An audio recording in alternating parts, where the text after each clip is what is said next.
So thank you very much. मैं आप लोगों का एक बार फिर से स्वागत करता हूं और हम आगे की यात्रा शुरू करते हैं।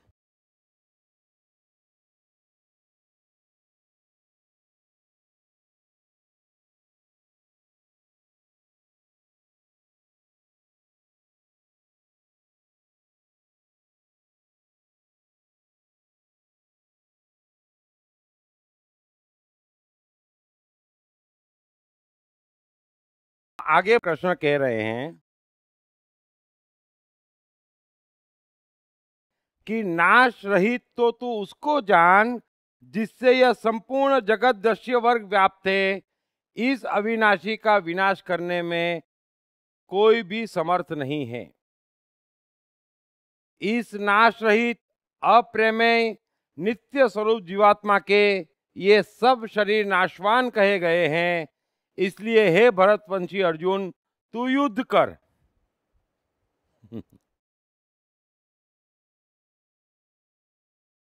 अब कृष्ण ने ठीक इसके पहले के श्लोक में कहा कि सत वस्तु का अभाव नहीं है और असत की सत्ता नहीं है।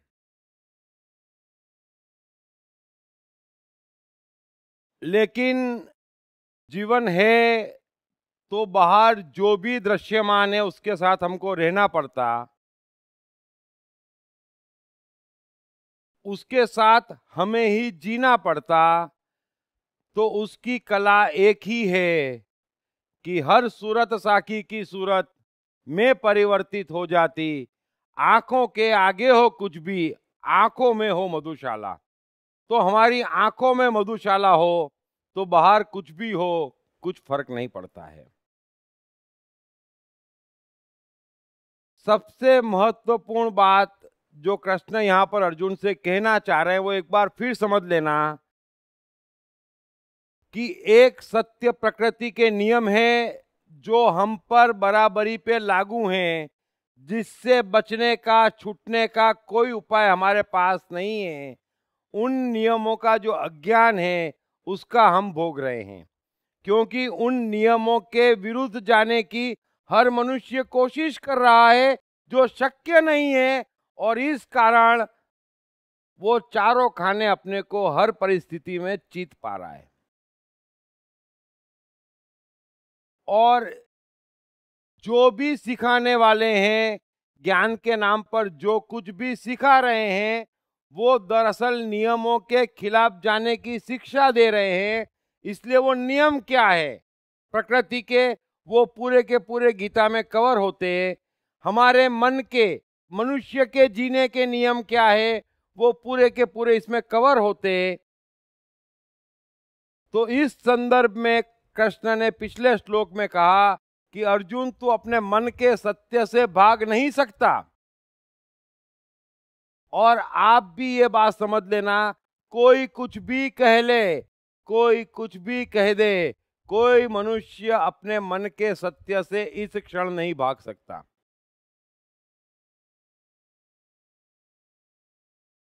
अब इसके आगे कृष्ण कह रहे हैं कि अर्जुन, नाश रहित, जिसका विनाश कभी होना ही नहीं है, ऐसा तत्व तू उसको जान जिससे यह संपूर्ण जगत दृश्यमान है।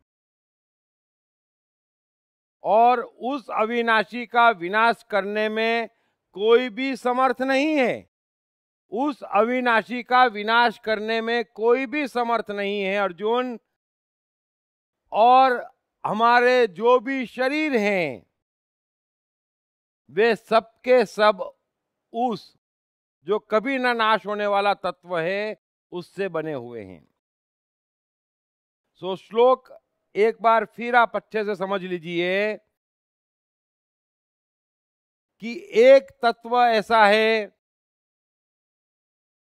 जिसका विनाश संभव नहीं है,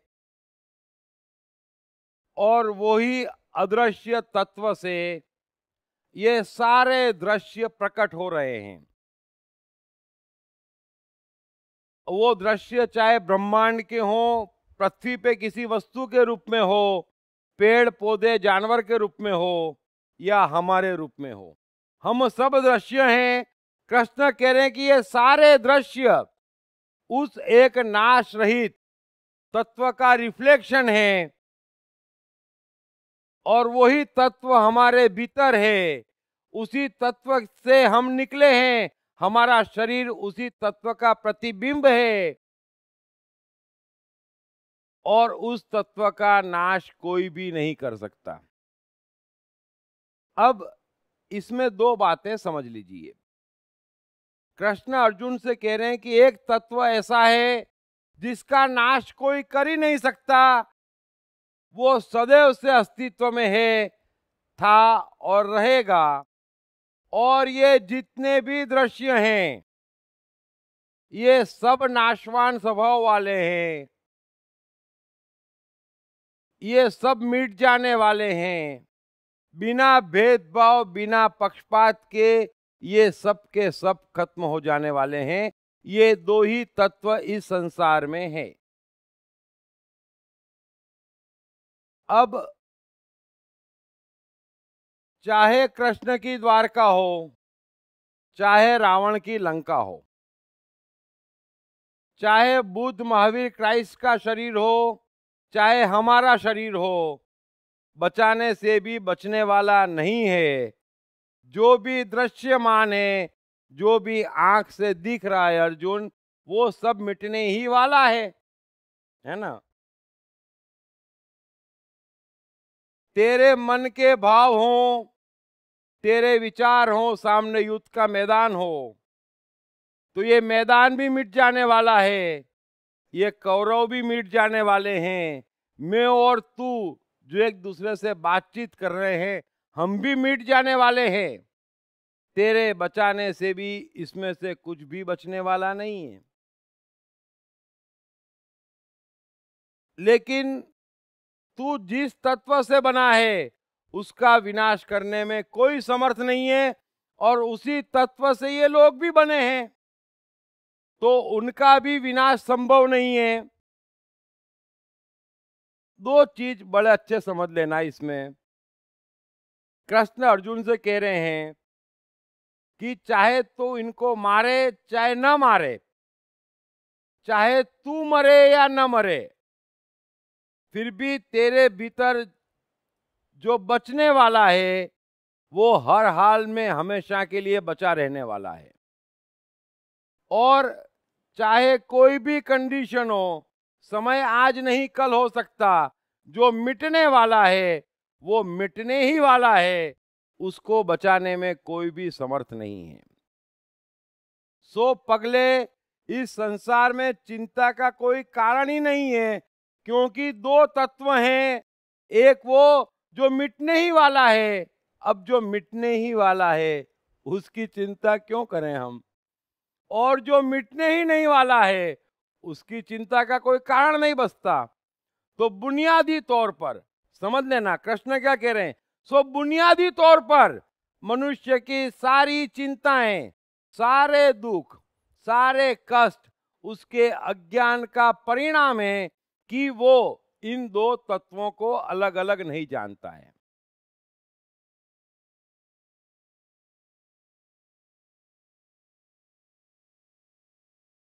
एक चीज और अच्छे समझ लेना कि कृष्ण एक बार फिर यहां पर अंतिम श्लोक में क्या कहते हैं कि इस नाश रहित अप्रेमय नित्य स्वरूप जीवात्मा के ये सब शरीर नाशवान कहे गए हैं। इसलिए हे भरतवंशी अर्जुन, तू युद्ध कर, डिस्कस बंद कर। पूरी गीता में कृष्ण बार बार गीता बंद कर देते हैं कि भाई तेरे को समझा दिया है ना कि तुझे अपने मन के सत्य के साथ रहना चाहिए, और राज्य पाना और कौरवों को ठिकाने लगाना तेरा मन का सत्य है, वो तेरे मन का सत्य है। तू उससे भागने की कोशिश मत कर। हाँ, तेरा सत्य ही परिवर्तित हो जाता तो बात अलग थी। सत्य तो वो का वो ही है, सिर्फ बाहर बड़ी बड़ी बातें कर रहा है मारे डर के। अब सवाल उठता है डर का, तो डर भी बेकार है, चिंता भी बेकार है, क्योंकि दो तत्व हैं। एक जो मरने वाला ही नहीं है, न कौरवों का, न तेरा, न मेरा, और एक वो है जो उनका, तेरा और मेरा सबका मरने वाला है। तो चिंता बुनियादी तौर पे गलत है, इसलिए तो युद्ध कर। कृष्ण ने बात अपनी ओर से कंक्लूड कर दी। सवाल यह है कि किसमें कितनी प्रज्ञा है। बात तो बड़ी साफ है कि जो मिटने ही वाला है, समझे, अभी अभी हमको एक दुख पकड़ा, क्या जीवन भर कभी सोचना वो दुख रहने वाला है? आप भी जानते हैं कि मिटने ही वाला है, ये विनाशशील है ना। अभी पत्नी ने चिल्लाना शुरू करा, आप भी जानते हैं जीवन भर नहीं चिल्लाने वाली है ना। कुछ भी हो जाता है वो का वही जीवन भर नहीं चलने वाला, ये आप भी जानते हैं। जो भी चीज है वो मिटने ही वाली है, आप भी जानते हैं, लेकिन फिर भी परेशान होते हैं। वही अर्जुन हो रहा है। अगर अर्जुन समझदार होता, अगर ये श्लोक काम कर गया होता, तो गीता यहीं समाप्त हो जानी चाहिए थी। कृष्ण ने तो यही अपेक्षा करी है कि भाई देख, दो तत्व हैं, बड़ी सीधी बात है, एक को बचाने में कोई समर्थ नहीं है, चाहे मैं ही क्यों ना हूं, और एक को मारने में कोई समर्थ नहीं है, चाहे कौरवों की सेना ही क्यों ना हो। सो चिंता का कोई कारण नहीं, ये तो एक नाटक है। परिणाम तय है, जो बचने वाला है वो बचने ही वाला है, और जो मिटने वाला है वो मिटने ही वाला है। तो तू तो रास मान ले, सब कौरवों को गोपियां मान ले, है ना, हथियार को वंशी मान ले, और खेल जा रास मान के, इससे बड़ी सीधी बात है, और बात समाप्त कर ले, युद्ध के लिए खड़ा हो जा। कृष्ण बार बार गीता समाप्त करते, क्योंकि एक तो युद्ध की घड़ी है, लंबी चर्चा को समय नहीं है, और दरअसल कृष्ण अर्जुन की प्रतिभा पे कुछ ज्यादा ही विश्वास कर रहे हैं। निश्चित ही कृष्ण हमारी प्रतिभा पे भी कुछ ज्यादा विश्वास कर रहे हैं, वरना ये चीज बड़ी गहराई से समझ लेना कि चिंता का कारण क्या है। आप जिस भी चीज की जो भी चिंता कर रहे हैं, क्या आप उसको हमेशा के लिए टिकाए रख सकने वाले हैं? नहीं। तो चिंता बुनियादी तौर पे गलत हो गई। कृष्ण यही कह रहे हैं कि ये युद्ध भी चेंज हो जाएगा, कौरव भी चेंज हो जाएंगे, तू भी चेंज हो जाएगा। क्या बात करता है पागल, इसमें इतना सीरियस होने की क्या बात है? अगर मैं ऐसे ही सीरियस हो जाता, बात बात पे सीरियस हो जाता जीवन में, तो मेरा तो जीवन ऐसा गया है कि मेरा नाम ही चेंज करना पड़ता, मिस्टर सीरियस प्रसाद कर देना पड़ता है ना। अगर मैं भी तेरी तरह या दूसरों की तरह बात बात में चिंता पकड़ता, तो मेरा नाम ही चिंता शंकर पड़ जाता। तो चिंता का कारण नहीं है, स्पष्ट कह दिया। अब हम इसमें से कितना ग्रहण करते, और जब भी दुख आता तब सोचते, जब भी कष्ट आता तब कौन कितना सोच पाता कि ये विनाशशील है, वक्त की बात है, मिट जाएगा, छोड़ो। अपना ध्यान वहां से जितना हो सके हटाने की कोशिश करो, जीवन में चमत्कार हो जाएगा।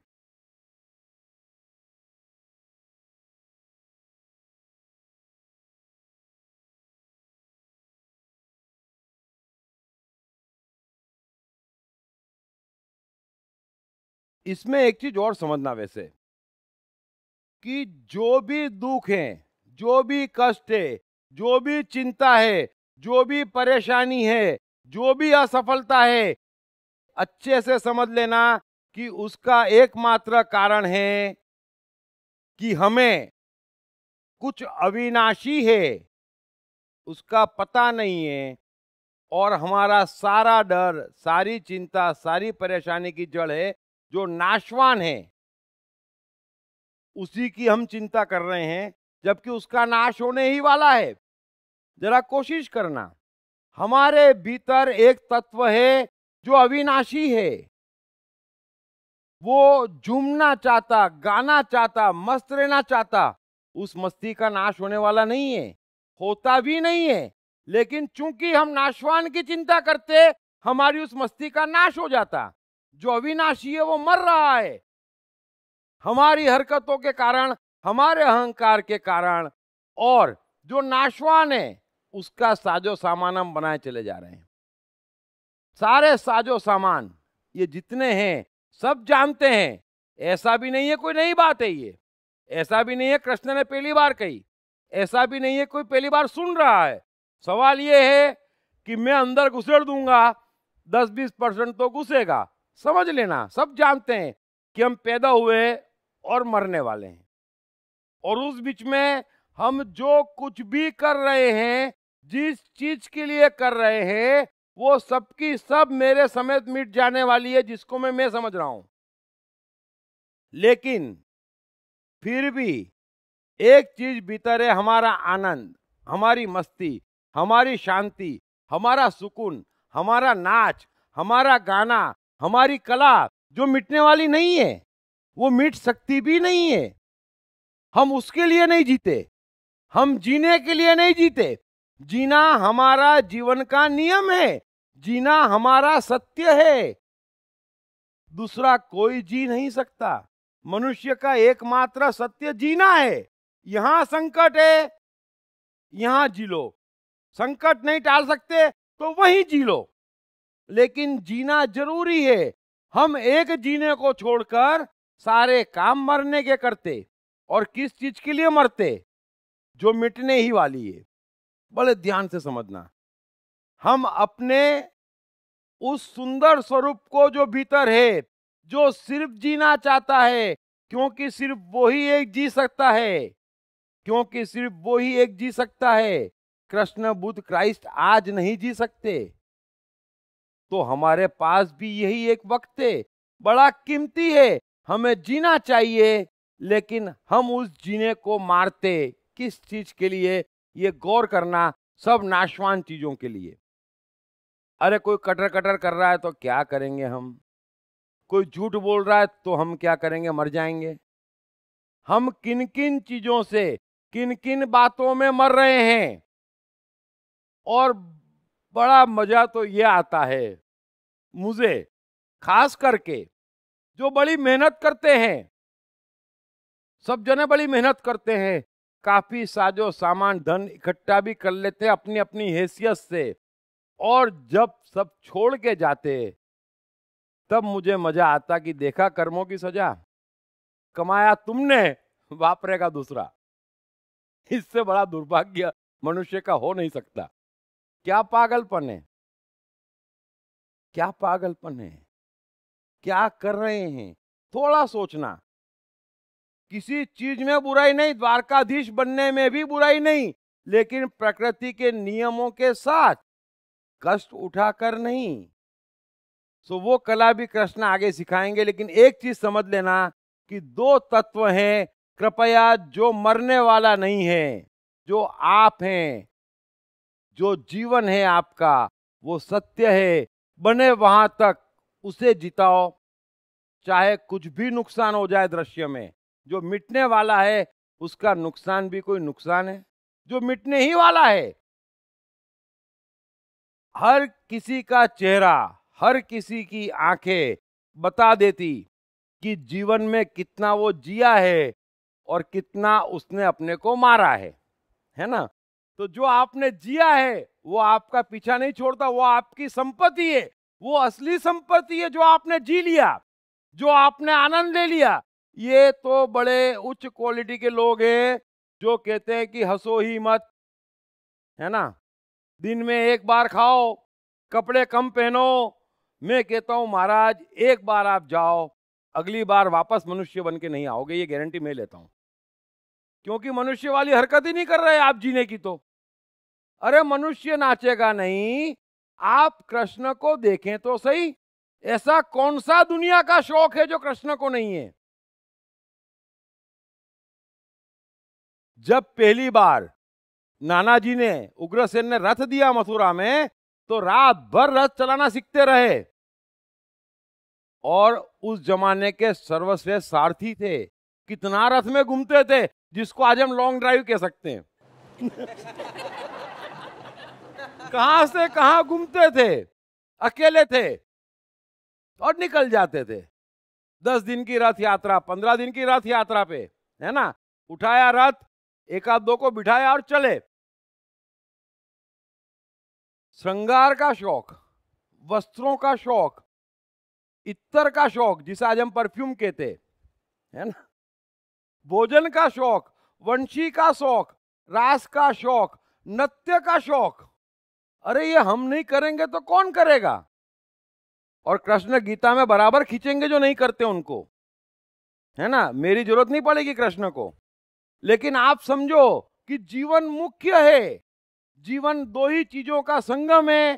एक तो दिल खोल के जियो जब भी मौका मिले, और दूसरा जो होना चाहिए वो होना चाहिए, चाहे फिर उसके लिए हम ही क्यों ना मर जाए, वो होना चाहिए।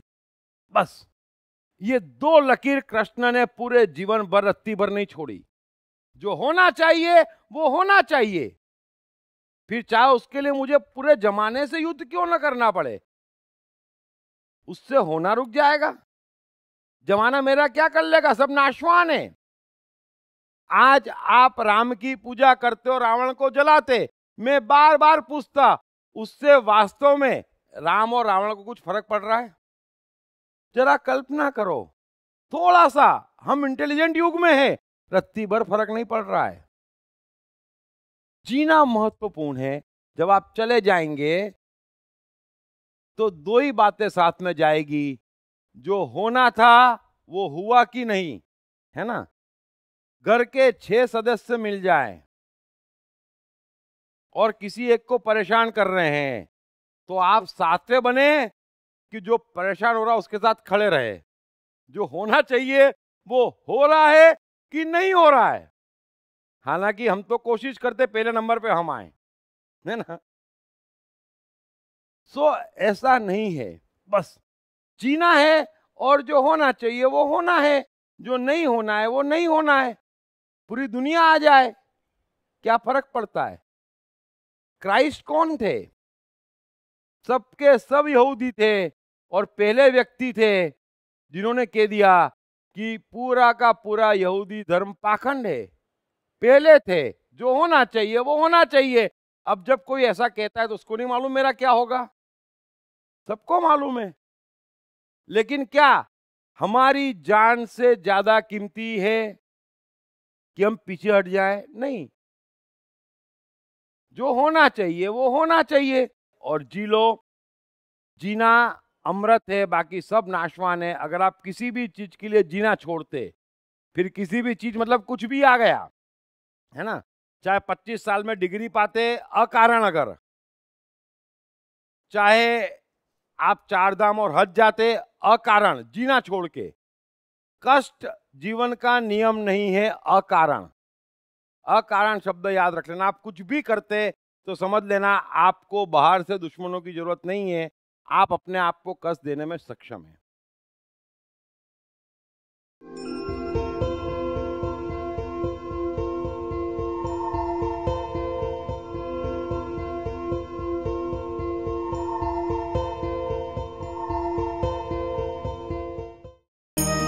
कृष्ण मन और जीवन के मास्टर। कृष्ण एक प्रेमी, एक कलाकार, एक गुरु, एक राजनेता, एक व्यवसायी। कृष्ण शून्य से सृजन करने का एक श्रेष्ठ उदाहरण। कृष्ण जो कठिनतम परिस्थितियों में भी हंसते हुए जीने की कला सिखाते हैं। कृष्ण जिन्होंने जीवन का हर युद्ध जीता।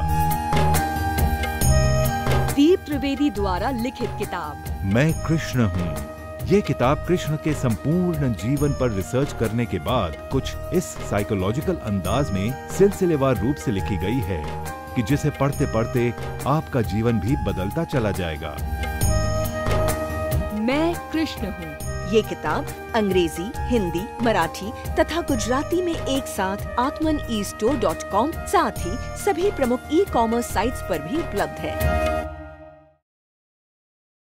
अगला सूत्र हम लेते हैं। आगे कृष्ण कह रहे हैं कि हे अर्जुन, ब्यूटीफुल, ये सूत्र भी बड़े ध्यान से समझ लेना। कृष्ण इस समय अर्जुन के भय को ठीक करने की कोशिश कर रहे हैं, क्योंकि उनका स्पष्ट कहना है कि तेरा भय तेरी समस्या है, बरोबर है। तुझे युद्ध भी करना है और राज्य भी चाहिए, इसमें कोई डिस्प्यूट नहीं है। मैं बिल्कुल रत्ती भर कंफ्यूज नहीं हूं इसमें कि तू वैसा का वैसा है, सिर्फ डर के मारे ऊंची ऊंची बात कर रहा है। ये हम सबको समझ लेना चाहिए।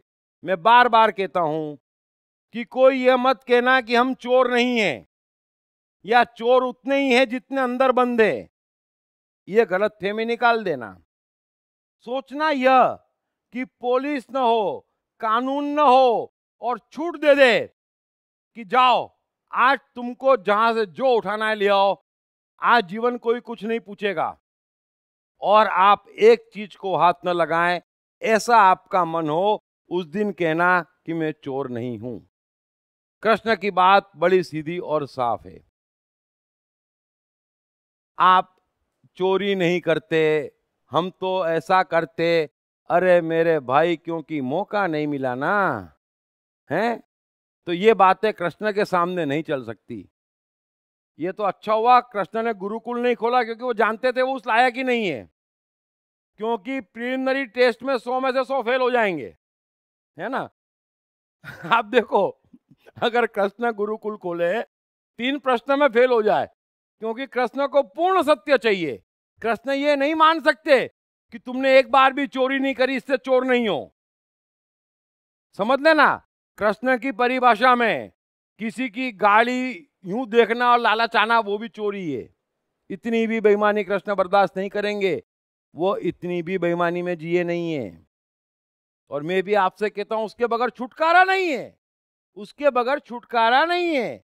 और अगर बेईमान है तो वही बात मैं कह रहा हूं जो कृष्ण कहने कि हम मान लें, बस दुर्योधन बन जाना, लेकिन अर्जुन बनने की कोशिश मत करना।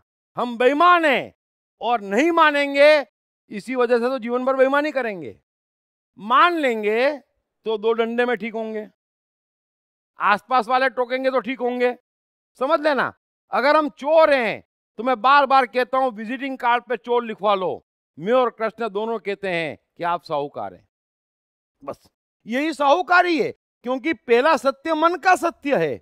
मैं चोर हूं, बस विजिटिंग कार्ड पे लिखवा दिया, नीचे कंपनी का नाम और फिर आपका नाम, और रखो टेबल पे, धंधा करने आया हूं। फिर भी कोई कर ले तो दिक्कत नहीं, लेकिन यहां तो हम तो 1008 पप्पू धधू और जने क्या क्या लिखवा है विजिटिंग कार्ड पे। विजिटिंग कार्ड पे क्या क्या क्या लिखा है, 5 बार की नमाज लिखी और ये और सब करो, और तो तावीज वावीज और क्राइस्ट का असली शिष्य। और आप जरा सा पास में जाओ, 10%, 5%, 8%, जैसी आपकी क्षमता कट लग जाता फट से। मिलता क्या है? सो जो है वो आपके मन का सत्य है, अच्छे बुरे का सवाल नहीं है। अच्छे बुरे का सवाल तब पैदा होता है जब आप उसको बदल सकते हैं। अभी तो वो सत्य है, उसके साथ जीना पड़ेगा, बाकी सब बाद में देखा जाएगा। ये बात स्पष्ट समझ लेना आप कि सीधी सी बात है। सो आगे कृष्ण कह रहे हैं, क्योंकि उनका इंटरेस्ट एक ही चीज में है कि ये जो महाराज का डर है अब ये निकल जाए। बाकी सब बात से तो कन्विंस हो गया, वो ये भी कन्विंस हो गया कि भाई मैं कायर था, स्वरूप में आ गया। अब अर्जुन के पास कहने को न ज्ञान की बात बची, न ये बचा कि मैं अपने भाइयों को नहीं मानना चाहता। कृष्ण ने सब कबूलवा लिया अब तक तो, और तू नपुंसक हो गया वो भी उसने स्वीकार लिया। अब बचता क्या है? अब युद्ध क्यों नहीं कर रहा है? तो एक ही चीज बीच में है कि डर वो अभी भी बना हुआ है ना। बड़ी सीधी बात है, गीता समझना, ये साइकोलॉजिकल द्वंद क्या है। बाकी सब तो क्लियर हो गया, अब डर कैसे निकाले। तो कृष्ण कह रहे कि पागल तू अमृत है, तू मरने वाला ही नहीं है, और जो मरने वाला है उसको तू बचा सकने वाला नहीं है। तो ये बात हुई डर निकालने की है ना। अब आगे कृष्ण क्या कह रहे हैं वो समझना। कृष्ण कह रहे हैं कि जो इस आत्मा को मारने वाला समझता है तथा जो इसको मरा मानता है, वे दोनों ही नहीं जानते, क्योंकि यह आत्मा वास्तव में न तो किसी को मारता है और न किसी के द्वारा मारा जाता है। यह आत्मा किसी भी काल में न तो जन्मता है और न मरता ही है, तथा न यह उत्पन्न होकर फिर होने वाला ही है, क्योंकि यह अजन्मा, नित्य, सनातन और पुरातन है। शरीर के मारे जाने पर भी यह नहीं मारा जाता है। हे प्रथापुत्र अर्जुन, जो पुरुष इस आत्मा को नाश रहित, नित्य, अजन्मा और अवयव जानता है, वह पुरुष कैसे किसी को मरवाता है और कैसे किसी को मारता है। ब्यूटीफुल।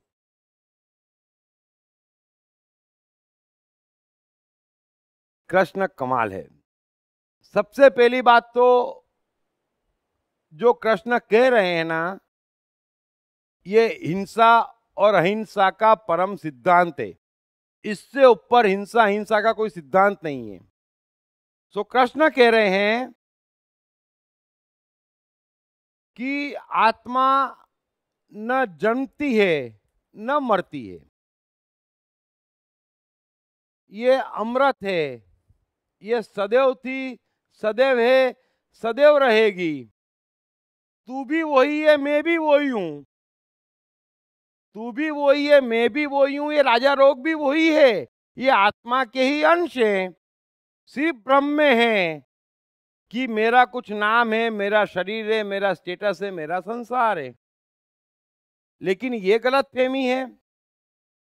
अब कृष्ण स्पष्ट रूप से कह रहे हैं कि एक तत्व ऐसा है जिसे मारा ही नहीं जा सकता, और एक तत्व ऐसा है जिसे बचाया ही नहीं जा सकता। तो इसका अर्थ क्या हुआ, समझ लेना कृष्ण क्या कह रहे हैं। इसका अर्थ यह हुआ अर्जुन कि इस जगत में हिंसा शक्य नहीं है। बड़े ध्यान से समझ लेना। सबसे बड़ी गलतफहमी में मनुष्य जाति अगर फंसी है तो इस चक्कर में फंसी है। हिंसा संभव कैसे है? जो मिटने वाला है उसको आप कुछ समय पहले मिटा रहे हैं। ज्यादा से ज्यादा क्या संभव है, लेकिन वो मिटने तो वाला ही है। बड़े ध्यान से समझ लेना। जब कृष्ण कहते हैं तो सत्य की ऊंचाई पे बैठ के कहते हैं, क्योंकि मिलावट से, कमजोरी से, डर के किसी के दुख दर्द कभी दूर नहीं हुए। तो कृष्ण कह रहे हैं कि बेसिक तौर पर, बुनियादी तौर पर इस जगत में हिंसा शक्य नहीं है। अर्जुन, तू ये सोच रहा है कि मैं इनको मारूंगा, ये मुझे मारेंगे, वो शक्य ही नहीं है। क्योंकि उनमें और तेरे में जो मिटने वाला है वो मिट ही जाने वाला है, और जो बचने वाला है वो बचने ही वाला है। तो बुनियादी तौर पर जो मनुष्य, समझ लेना कृष्ण क्या कह रहे हैं, उनकी भाषा बड़ी अद्भुत थे और वो एक बात में सबको लपेट लेते। तो कृष्ण कह रहे हैं कि जो इस आत्मा को मारने वाला समझता है तथा जो इसको मरा मानता है, वे दोनों ही नहीं जानते। क्योंकि यह आत्मा वास्तव में न तो किसी को मारता है और न किसी के द्वारा मारा जाता है। ब्यूटीफुल। कृष्ण कह रहे हैं कि अगर कोई ये समझता है कि मैं मर जाऊंगा, है ना, जो इसको मरा मानता है वो गलत फहमी में जी रहा है, वो अज्ञान में जी रहा है। दूसरा, जो ज्ञान दे रहे हैं, जो उपदेश दे रहे हैं, है ना, कि ये हिंसा है, इसको मत मारो, इसको नहीं मारना चाहिए, वो भी उतने ही गलत है जितने वो गलत हैं जो डर रहे हैं। दो बात स्पष्ट समझ लेना। कृष्ण कह रहे हैं कि दोनों बात बुनियादी तौर पर गलत है। जो डर रहे हैं वे ही डरा रहे हैं। अरे भाई, मुझे अपनी मौत का डर है, मैं सोचता हूं कि मैं मर सकता हूं, तो ही मैं आपको ज्ञान दूंगा कि उसको मत मारो। दोनों बात है। अब इसका अर्थ क्या हुआ? तो कृष्ण कह रहे हैं, बड़े ध्यान से समझ लेना, कि ये सारे कृत्य बीच के हैं। तीन फोर्स है। तो कृष्ण यहां पर तीसरे फोर्स की चर्चा कर रहे हैं। कृष्ण कह रहे हैं कि एक फोर्स है आत्मा, जो अमर है, उसको कोई नहीं मिटा सकता। दूसरी फोर्स है दृश्यमान, जो चारों तरफ दृश्य फैला हुआ है, उसको कोई बचा नहीं सकता। और तीसरी फोर्स है तुम्हारी इंद्रियां, तुम्हारा मन बुद्धि अहंकार, जो इन दोनों को कनेक्ट कर रहा है बीच में, है ना। तो वो जो कनेक्ट कर रहा है वो ये भ्रम फैला रहा है। समझ लेना कि कोई किसी को मार तो नहीं सकता, कोई मर तो नहीं सकता, लेकिन मरने का डर हो सकता है, और ये डर हिंसा है। बड़े ध्यान से समझ लेना, अगर आप डरते हैं तो आप कर क्या रहे हैं? आप उतने क्षण के लिए अपने को मार रहे हैं, तो ये हिंसा है। अगर हम डर रहे हैं तो हिंसा है। अगर हम ये सोच रहे हैं, गर्व कर रहे हैं कि मैं इनको मार डालूंगा, वो भी हिंसा है। मैं इनको बचा दूंगा, वो भी हिंसा है। क्योंकि जो भाव है कि मैं बचा लूंगा, मैं मार डालूंगा, मैं मर जाऊंगा, मैं जी लूंगा, कृष्ण कह रहे हैं कि ये जो बीच का ब्रिज है, बड़े ध्यान से समझ लेना, ये सारे दुखों की जड़ है, और इस जड़ को कभी कोई पकड़ नहीं पाया। कृष्ण घुस गए उसमें। कृष्ण कह रहे हैं कि मारने का जो गर्व है तुझे, तो जीवन पर तू गर्व पालता आ रहा है कि मैं धनुर्धारी हूं, मैं मार सकता हूं। बस ये जो गर्व है ना, ये परेशानी की जड़ है। ये जो अभी डर गया कि मैं मर जाऊंगा, ये हिंसा है। इस वजह से तेरा यह हाल है। वरना कृष्ण क्या कह रहे हैं? वरना यह आत्मा किसी काल में भी न तो जन्मता है और न मरता ही है, तथा न यह उत्पन्न होकर फिर होने वाला ही है, क्योंकि यह अजन्मा, नित्य, सनातन और पुरातन है। शरीर के मारे जाने पर भी यह नहीं मारा जाता है।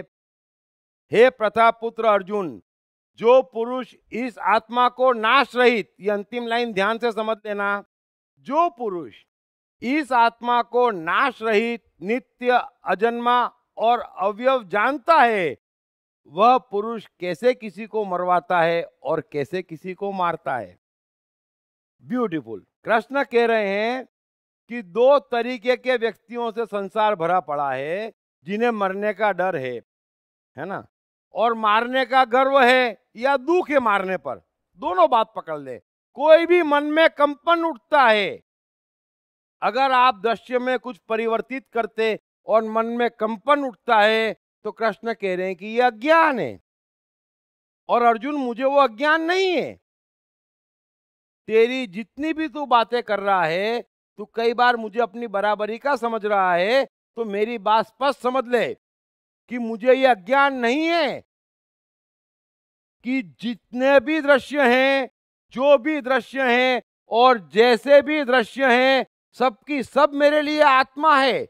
और जब मुझे मालूम है कि इनका कुछ बनना बिगड़ना ही नहीं है, तो मैं क्यों तो किसी को मारूंगा और क्यों तो किसी को मरवाऊंगा, क्योंकि मुझे भ्रम ही नहीं है। ये सारे भ्रम की बातें वो कर रहे हैं जो इस आत्मा को तत्व से नहीं जानते, फिर वही हिंसा हिंसा की बात कर रहे हैं। ठीक है, लेकिन कृष्ण कह रहे हैं कि हिंसा अहिंसा की जो बात कर रहे हैं, बुनियादी तौर पर वो अज्ञान है, वो प्रीलिमिनरी स्टेज पर अज्ञान है। तू ज्ञान ये प्राप्त कर ले कि न कोई मरता है न कोई मारता है, लेकिन तुमने मारा और दुख हुआ तो फिर वो मरता है। कोई मार रहा है और तू डर गया तो तू मर गया। तुझे लगता है कि मैं किसी को मार सकता हूं, पहलवान हूं, बड़ा धनुर्धारी हूं, फिर गलत हो गया। अगर तेरे में कोई भाव ही नहीं है, तो ऐसा व्यक्ति न तो किसी को मारता है न किसी को मरवाता है। बड़े ध्यान से समझ लेना, यही कृष्ण का जीवन है। तो कृष्ण और महावीर, कृष्ण और जैनिज्म टोटल अपोजिट खड़े हैं। जैनिज्म में कुछ भी कहूं तो स्पष्ट बात तो यह है कि साइकोलॉजी का बड़ा गहरा ज्ञान एक बहुत निचले स्तर पे बात है, जो हम और आप रोज करते। और इसका दिल मत दुखाओ, और इसको ऐसा कर दिया, अरे वैसा कर दिया। अरे ये सब बातें तो सदियों से हम घर में करते आ रहे हैं। उन बातों का महत्व क्या है? उन बातों से किसी के दुख दर्द दूर हुए? अरे ये सत्य ही नहीं है। सत्य तो ये है कि मुझे दुख हो ही नहीं सकता, मैं मर ही नहीं सकता और मैं मार भी नहीं सकता। अगर मुझे ये पक्का यकीन है कि मैं मार नहीं सकता, तो मैं आपको अकारण आंख उठाकर भी क्यों देखूंगा, जबकि मुझे पूरा यकीन है कि मैं आपका कुछ बिगाड़ नहीं सकता। आप कुछ भी कर ले, लेकिन मुझे पूरा यकीन है कि मेरा कुछ बिगड़ ही नहीं सकता, तो मैं ज्ञान की बात तो करूंगा ही क्यों। तो ज्ञान की बात सुनने वाला भी ये सिद्ध कर रहा है, कृष्ण कह रहे हैं कि वो नहीं जानता कि ये पूरा जगत सिर्फ आत्मा है, और ज्ञान की बात कहने वाला भी नहीं जानता कि ये पूरा जगत सिर्फ आत्मा है। न कोई मारता, न कोई मरवाता, मारने और मरने के भ्रम में रहता है। कृष्ण कह रहे हैं मारने और मरने के जो भ्रम है ना तुम्हारा, इस भ्रम में जो रहते हो ना, वो तमाम दुखों का, तमाम अज्ञानों की जड़ है। बात समझ में आई या नहीं? लेकिन कृष्ण में कोई टेम्पररी सॉल्यूशन नहीं है। जब तक आपको मरने का डर है, तब तक आपको मारने में गर्व है। आप ये समझ जाएं, थोड़ा सा ध्यान से समझ जाए कि न तो मुझे कोई मार सकता है ना। अभी ये मत समझना कि आत्मा बड़ी भीतर बैठी है और बड़ी ऊंची चीज है, और यही हमारी गलतफहमियां हैं। थोड़ा सा समझो, कृष्ण बार बार ऐसी ऐसी जगह पर और ऐसे ऐसे राजा और राक्षसों का वध करने पहुंच जाते हैं, बार बार, जहां उनको लगता है कि अगर ये और जीवित रहा तो हजारों लाखों को परेशान करेगा। कोई इन्विटेशन नहीं दे रहा है कृष्ण को कि आप आइए। कितने बड़े बड़े राजा हैं, अरे अर्जुन इतना बड़ा धनुर्धारी है, आज तक किसी को मारा बगैर स्वार्थ के? किसी को नहीं मारा। क्यों मारेगा वो? क्योंकि वो तो गर्व से भरा है कि मैं मार सकता हूं, और जब मैं मार सकता हूं तो कुछ मुझे मिलना चाहिए मारने का। तो अर्जुन नहीं मारेगा, जरासंध भी नहीं मारेगा, वो तो कृष्ण को ही मारना पड़ेगा। तो कृष्ण ने कितने वध किए। अब ऐसी ऐसी जगह पर किसी के राज्य में जाना जिसके चारों तरफ सेना है, और अकेले जाना, और फिर अपनी इंटेलिजेंस से, अपनी चक्रियों से, अपने सच झूठ से, अपने छल कपट से उसको चक्कर में लेना, दोस्त बनाना और मार डालना, कोई छोटी मोटी बात नहीं है। तो आप थोड़ा सोचना कि क्या जिसे मरने का डर हो वो ये कार्य कर सकता है? क्योंकि कृष्ण क्लियर है कि मैं मर ही नहीं सकता। अभी आप समझो, क्राइस्ट अगर वो सबके सब यहूदी हैं और यहूदियों के खिलाफ बोल रहे हैं, तो इसका अर्थ स्पष्ट है कि उनके मन में कोई भ्रम नहीं है कि मुझे कोई मार सकता, मुझे कोई दुखी कर सकता। भ्रम है? बिल्कुल भी नहीं है। अगर इतना भी भ्रम होता तो वो ये हरकत ना करते, न कबीर करते, न मीरा करती। मीरा को नहीं मालूम राजा पति है, ससुर राजा का बाप है, राजाओं का राजा है, और मैं घर छोड़ के सड़कों पे नाच रही हूं, मेरे साथ क्या होगा मीरा को नहीं मालूम है। लेकिन मीरा को मालूम है कि ये बाहर करेंगे, भीतर मुझे मार नहीं सकते। समझ लेना। तो जिसको भीतर पता चल गया वो तो आदमी ही अलग होता है। तो कृष्ण कह रहे हैं कि जिसको पता चल गया कि न कोई मरता न कोई मारता, वो कैसे किसी को मरवाएगा और कैसे किसी को मारेगा। बस। तो ज्यादा से ज्यादा आप इस स्थिति के निकट आओ। इस स्थिति के निकट भी कृष्ण आगे श्लोकों में लाते चले जाएंगे, लेकिन ये एक स्थिति है जहां हमें समझना चाहिए कि कोई मरता नहीं है, उसके पास ऑप्शन है। आप मुझे घूर रहे हैं और मैं 3 रोज के लिए मर रहा हूं, मेरे पास ऑप्शन है ना, मैं आपका घूरना अवॉइड कर दूं। मैं पहचान लूं अपनी आत्मा की शक्तियों को कि नहीं यार मैं तो अमर हूं, तू घूरते रहे, क्या फर्क पड़ गया। तो आपके पास अमृत है, आपके पास चॉइस है नहीं मरने की, उसके मारने से आप मरेंगे नहीं। कोई कितनी ही कटर कटर कर ले, कोई कितनी शत्रुता निभा ले, कोई कुछ भी कर ले, अरे क्राइस्ट को किले ठोक रहे हैं, कितना कष्टदायक होता होगा आप सोचो। पहाड़ी से पकड़ के ले जा रहे हैं, घसीट के ला रहे हैं, सूली पे लटका रहे हैं, किले ठोक रहे हैं, खून के फव्वारे फूट रहे हैं, लेकिन क्या वे क्राइस्ट को मार पाए? क्या क्राइस्ट को डरा पाए? क्राइस्ट को कंफ्यूजन था? वे यही तो कह रहे हैं कि प्रभु इनको माफ करो, ये जानते ही नहीं क्या कर रहे हैं, ये समझते हम क्राइस्ट को मार डालेंगे। अरे पागलों, क्राइस्ट तो मरने वाला ही नहीं है, और तुम जिसको मार रहे हो वो तो वैसे भी बचने वाला नहीं है वो तो आज या कल की बात है।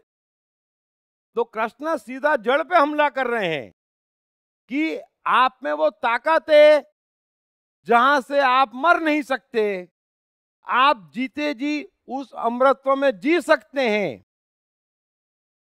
और जितना उसके निकट जाएंगे उतना आपका लोगों को मारने में रस खत्म हो जाएगा, क्योंकि आपका भ्रम मिट जाएगा कि कोई मर सकता है। अगर कोई आपको घूर रहा है, कोई टोंट कस रहा है, कोई गालियां दे रहा है ना, कोई आपके साथ बदमाशी कर रहा है और आपको असर नहीं हो रहा है, तो आपकी ये गलतफहमी भी हाथों हाथ दूर हो जाती है कि अपने कुछ करने से उसको असर होगा, क्योंकि उसके पास भी वो हथियार है जो आपके पास है। सो कृष्ण कह रहे हैं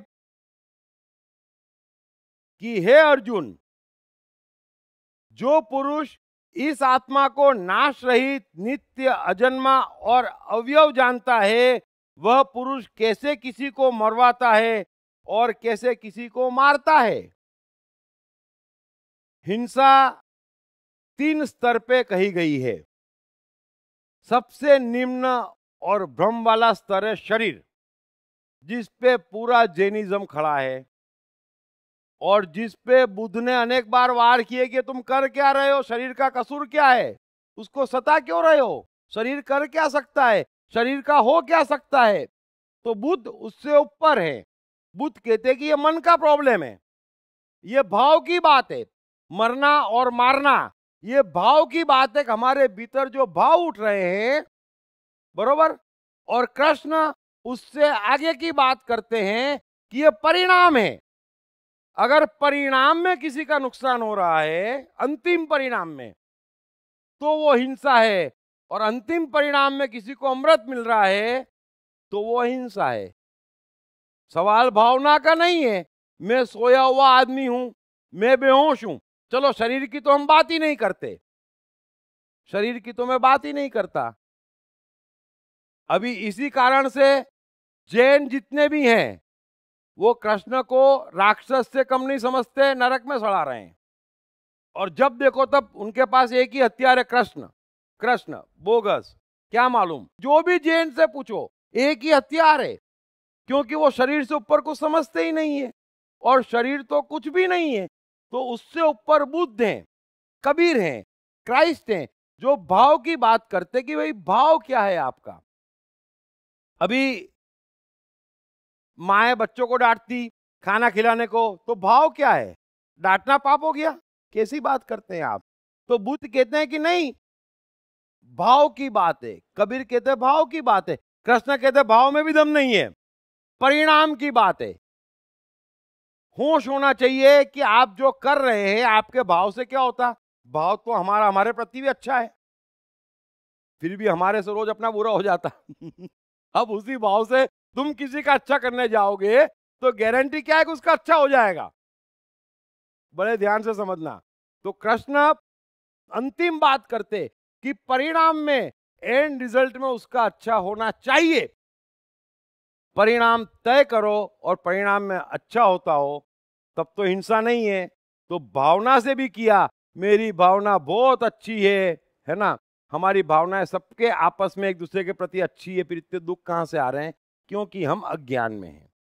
तो कृष्ण कहते हैं कि होश पूरा, ज्ञान पूरा, और परिणाम में आप अच्छा करो। तो हिंसा 3 स्तर पे है, इसलिए हाँ ये बात है। कृष्ण के इस श्लोक का सब जने खूब फायदा उठाते है ना, मारपीट देते, फिर कहते ना कोई मरता ना कोई मारता नहीं, आपके मन में अगर क्रोध है किसी के प्रति तो वो हिंसा हो ही गई। आपको गर्व है कि मैं इसे मार सकता तो हिंसा हो गई। आप डर रहे हैं या आपको ये लगता कोई आपको मार सकता तो हिंसा हो गई। ये तो ना मरता ना मारता उसके लिए है जिसको पक्का मालूम है कि मेरे साथ कुछ भी हो जाए, मैं डरने वाला नहीं और मैं मरने वाला नहीं। बस जो इस स्टेज पे आ जाए उसके लिए न कोई मरता न कोई मारता। और अर्जुन, उस स्टेज में आए बकर तू रोज मरेगा और रोज मारेगा, तीसरा कोई उपाय नहीं है। हम बीच का रास्ता खोजते। मैं कृष्ण के साथ कहता आपको कि कृष्ण ने अंतिम स्टेज बता दी। आप वहां पहुंच सकते जहां कोई मरता नहीं, जहां कोई किसी को मारता नहीं, जहां कोई मर सकता नहीं, जहां कोई मार सकता नहीं। ये सारे भ्रम आज अभी और यहीं आप मिटा सकते। अगर नहीं मिटा सकते तो थोड़ा थोड़ा यात्रा इसके निकट ले जाना शुरू करें कि न मरता न मारता, है ना। तो किसी को आप सताते और मजा आता तो समझ लेना आप मार रहे हैं। आपका मजा मारना है, किसी को मारना नहीं है। अगर कोई घूरता और आप डरते, अगर आप मरते तो वो मरना है ना। मरना मन का है, शरीर का मरना तो एक बार है, मन का मरना है। सो अगर इसमें किसी को कुछ ना समझ में आया हो तो पूछ लें, क्योंकि हिंसा के मामले में ये गलतफहमी हटा दें सब जने। अभी पुलिस किसी को मारती, वैज्ञानिक इतने प्रयोग करते, इतनी दवाइयां खोजी तो कितने जानवरों को मारते, है ना।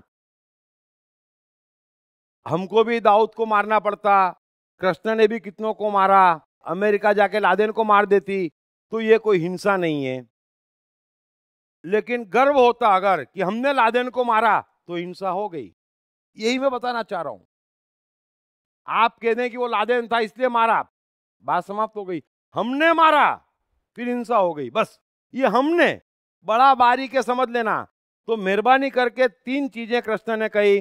पहला, सत्य के साथ रहो, क्योंकि सत्य की सत्ता है, असत्य की सत्ता नहीं है। दूसरा, सारे दुखों की जड़ है इंद्रियों से विषयों का संयोग करना। धीरे धीरे कोशिश करो कि बाहर की चीजों का भीतर प्रभाव कम हो।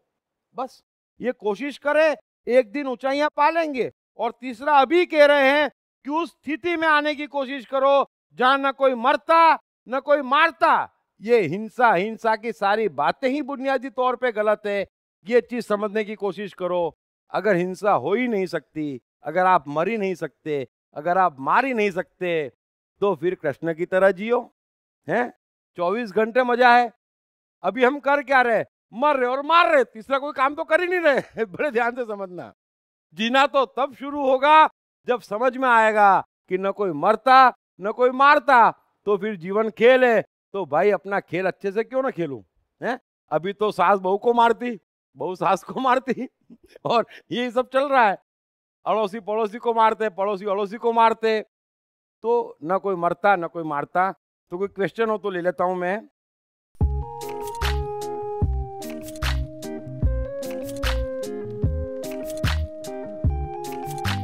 हाय, मेरा नाम शील कुमार अवस्थी है और मैं बैंक में काम करता हूँ as a senior manager. My name is Omkar Kulkarni and I am a engineering student. मेरा नाम जयराम प्रसाद है, मैं सेल्फ एम्प्लॉयड हूँ। मैंने इनकी बुक पढ़ी I am the mind. Sir ने I am the mind book में बहुत क्लियरली मेंशन किया है कि माइंड किस तरीके से वर्क करता है, कैसे प्रॉब्लम्स को क्रिएट करता है और इसका सोल्यूशन क्या है लाइफ में।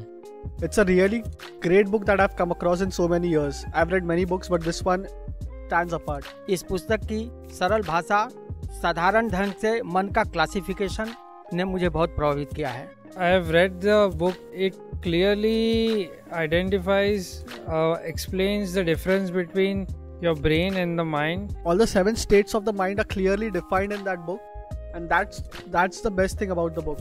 So it's a very nice book written in a very clear language. मेरा तो मानना है, मैं मन हूँ पुस्तक, हर व्यक्ति को पढ़ना चाहिए। ये जिंदगी को आसान बनाने का सरलतम तरीका है। अगर ये आई एम द माइंड एक बार समझ में आ गई, it is going to make the magic in the life.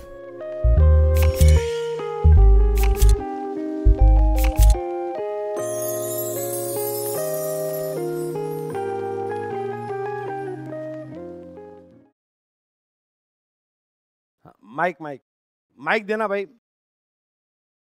ये आपने बोला अभी कि आत्मा अमर है, इसको हम किस हिसाब से सत्य माने क्या श्री कृष्ण जी ने कहा इसलिए इसको सत्य माने, या इसका कोई साइंटिफिक प्रूफ है? या बिल्कुल साइंटिफिक प्रूफ है, लेकिन वो मैं समय में प्रूव करता हूं। ईमानदारी से एक बात कहता हूं मैं, भगवत गीता 5000 वर्ष पूर्व कही गई है, इतना आप भी समझते हैं। उस समय मनुष्य की चेतना बड़े निचले स्तर पे थी, ये भी सत्य है, किसी कहने से वो सतयुग नहीं हो जाता। अगर चेतना बहुत ऊंची होती तो कम से कम रथ में न घूम रहे होते। देखो, चेतना मनुष्य की आज जागृत है। आज विज्ञान ने इतनी प्रगति करी है, खास करके आइंस्टाइन, न्यूटन, इन लोगों ने जो लॉ दिए हैं वो किसी कीमत पे गीता से कम नहीं है। उसमें कई चीजें साइंटिफिक तरीके से प्रूव करी गई है, जिसका कनेक्शन बिठाते किसी को नहीं आता। गीता से कई बातें आपकी समझ में आएगी, लेकिन वो भी प्लेटफॉर्म होगा जब मैं साइकोलॉजी को, मेरी साइकोलॉजी को विज्ञान से मिला के आपसे कहूंगा तो सब चीजें प्रूव हो जाएगी। एक बात। दूसरी बात, कृष्ण कहने से तो मानने की जरूरत ही नहीं है, और कृष्ण कहना हमारे काम आने वाला नहीं है। अगर आत्मा अमर है तो कृष्ण की आत्मा तो अमर है, ये दिखती हमको, है ना? क्योंकि 10,000 की सेना के सामने अकेले लड़ने पहुंच जाते तो आत्मा अमर है। क्राइस्ट की आत्मा अमर है, ये हमको दिख रही है कि सब यहूदी हैं और फिर भी यहूदियों के खिलाफ खड़े हैं। तो सर्टिफिकेट की जरूरत नहीं है, आत्मा अमर तो है, हमको झलक तो दिख रही है ना। वरना ये आदमी ऐसा कैसे कर सकता है? जो मरता है वो ये काम नहीं कर सकता।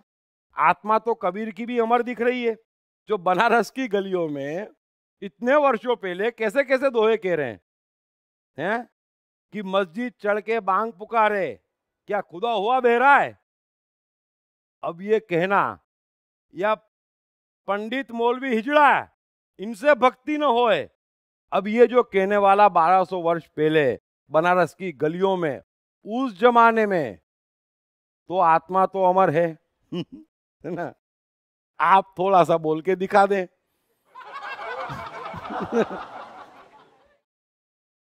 तो उनका सत्य तो है, इतिहास हमारे सामने है, बरोबर है ना? अब थोड़ा सा मैं आपको एक प्रयोग बताता हूं। सुबह उठ के रोज हर कोई अच्छा सवाल पूछा, मैं आपको बताता हूं। हम आधा घंटा अपने भीतर झांकें और हम देखें कि हम क्या हैं, हम हैं कौन, है ना? हमारा जीवन क्या है अब तक का। जरा गौर करना, बड़ी साइंटिफिक बात बता रहा हूं, जरा सा गौर करना।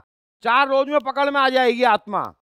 ये सबसे बड़ी दिक्कत क्या है, ये दुकान वाले पहले तो जानते नहीं, फिर हर चीज को उस दुनिया की बात बता देते, तो हमको लगता है तो बड़ी दूर की बात है भाई, आप तो पैसा लो और उद्धार करो।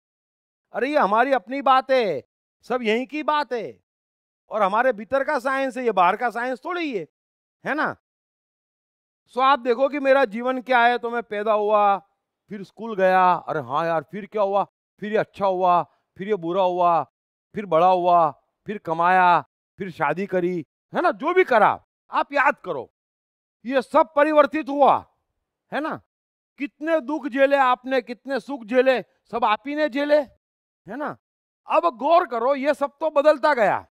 कृष्ण क्या कह रहे हैं कि 2 दुनिया है, एक नाशवान है, एक असत्य है, एक आत्मा का पर्दा है जिसे हम कहते हैं, बरोबर है? तो उस पर्दे पर ये पूरी फिल्म चली है। अभी आप थिएटर में जाते, एक पर्दा है, उस पे सुबह पिक्चर लगी शोले, है ना?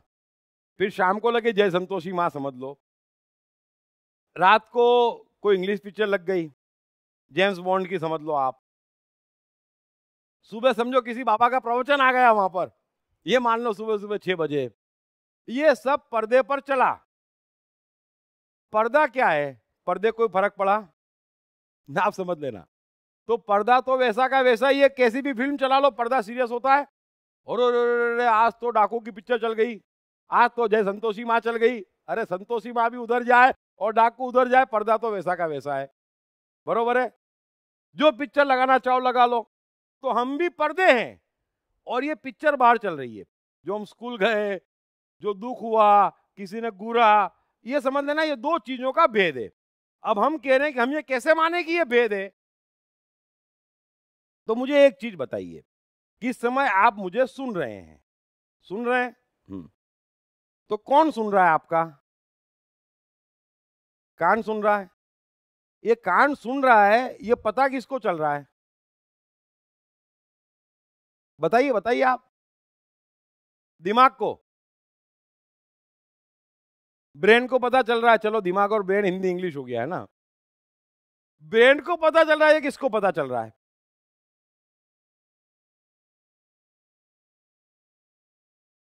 चलो मन को पता चल रहा है, ये किसको पता चल रहा है? आप जवाब देते जाइए। कोई एक तो ऐसा है, कोई एक तो ऐसा है जो इन सबको पहचान रहा है ना? वो आपकी आत्मा है, समझ लेना आप। उसको पता सिर्फ उसको चल रहा है, उसके कारण सब कुछ पता चल रहा है। अब ये आत्मा शरीर में से निकल जाती तो हम क्या कहते हैं? मर गया। छोटा सा तत्व चला गया और मोर से नो मोर हो जाते हम।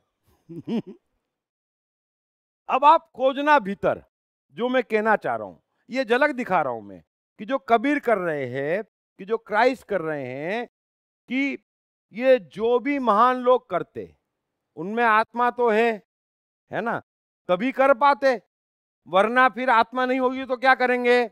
मैं हिंदू संत हो जाऊंगा और आप जो भी शास्त्र देंगे पढ़ा के सुना दूंगा आपको, बड़ा आसान है, आत्मा की जरूरत ही नहीं है, हिम्मत की बात ही नहीं है। भले ध्यान से समझ लेना, आत्मा मतलब मैं मर नहीं सकता, है ना। महावीर, बुद्ध कैसी मजबूत आत्मा थी, और महावीर का तो मुकाबला भी नहीं कर सकते आप कायदे से, तो क्योंकि 2 के 2 करोड़ हिंदू और नग्न निकल पड़े महाराज। अब नग्न निकलने वाले कोई आदमी ना छोड़े, ऊपर से हिंदू धर्म के खिलाफ भी बोले। अब सबूत क्या चाहिए आपको कि इस आदमी के पास आत्मा थी या नहीं थी? सबूत चाहिए। सबूत चाहिए। तो आत्मा तो है। अब हम बैठ गए सुबह सुबह रोज कि यार ये हुआ, ये हुआ, ये हुआ, मैं बड़ा हो गया, 40 साल जी लिया, 50 साल जी लिया, सब कुछ हो गया, लेकिन यार भीतर कुछ ऐसा है जो वैसा का वैसा है। जब 2, 3 साल, 4 साल पुरानी कोई बात याद करना, पहला इंस्टेंस जो भी आपको जीवन का याद आता है, उस समय भी वो वैसा का वैसा था भीतर, और इतनी फिल्म चल गई, वो आज भी ऐसा का ऐसा है भीतर। आप खोजना भीतर, उसको कोई फर्क नहीं पड़ रहा है। ये सारा हम रोते रहते मन बुद्धि अहंकार से, ये हो गया, वो हो गया, ये पा लिया, वो पा लिया। वो देखता पागल है तू, मस्ती ले नहीं रहा है, और ये कर लिया, वो कर लिया, ये हुआ, ये हुआ, क्या रखा है। तो आप ढूंढना भीतर, बड़े ध्यान से कह रहा हूं, मिलेगा वो, तुरंत पकड़ में आएगा कि हाँ यार कोई एक चीज ऐसी है भीतर जो गवाही दे रही है कि यार मैं तो वैसा का वैसा हूं, वही आप हैं, वही हम हैं, हम वैसे के वैसे हैं। मैंने जीवन का सफर निकाला, कितना कुछ हो गया, उससे मेरे में क्या परिवर्तन हो गया? मेरे में कोई परिवर्तन नहीं हुआ, होना चाहिए भी नहीं। जिनमें हो जाता है मैंने तो कमा लिया, तो यूं चलेंगे, है ना। फिर अगले साल बड़ा नुकसान हो गया। ये परिवर्तन जो हो रहा है ना, वो हमारा अहंकार है। ये फिल्म चल रही है, अच्छी फिल्म चले, बुरी फिल्म चले, क्या फर्क पड़ रहा है हमको? ये कृष्ण आगे आएंगे तब।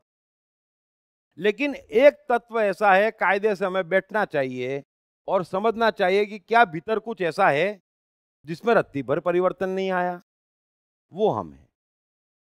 और उसी के गुण आगे जब कृष्ण बताएंगे, उनकी मर्जी से मैं अभी कुछ नहीं कमिट करता, जैसे जैसे वो बताएंगे उनके साथ जाऊंगा। मैं कृष्ण ने जितनी साइकोलॉजी कही है उससे ऊपर की साइकोलॉजी आपसे नहीं कहूंगा, लेकिन गीता खत्म होते ही मैं 4 लेक्चर दूंगा, साइकोलॉजी पे, सत्य पे, धर्म पे, और अपने साइकोलॉजी, सत्य, धर्म, समय पे। तब आपको सब चीजें सिद्ध कर दूंगा यहीं की यहीं, क्योंकि साइंटिफिक सब्जेक्ट है। अभी कृष्ण जो कह रहे हैं वो एक नियमों का विज्ञान कह रहे हैं, बरोबर है, और हम साइंस के जमाने में हैं, है ना। हमको हाथ में सिद्ध करेंगे तो मानेंगे। तो मैं कोशिश कर रहा हूं जितना बोल के सिद्ध कर सकता हूं कि देखो ये आत्मा है, हमें नहीं मालूम है, भले। तो यही तो खोजना है कि यार वो महावीर कर सकते तो मैं क्यों नहीं कर सकता? अगर ये क्राइस्ट कर सकते तो मैं क्यों नहीं कर सकता? मैं क्यों डरता हूं, है ना। पत्नी और माता का झगड़ा होता है तो हम किसके साथ रहते? ज्यादा पावरफुल है, सत्य के साथ हम नहीं रहते, है ना।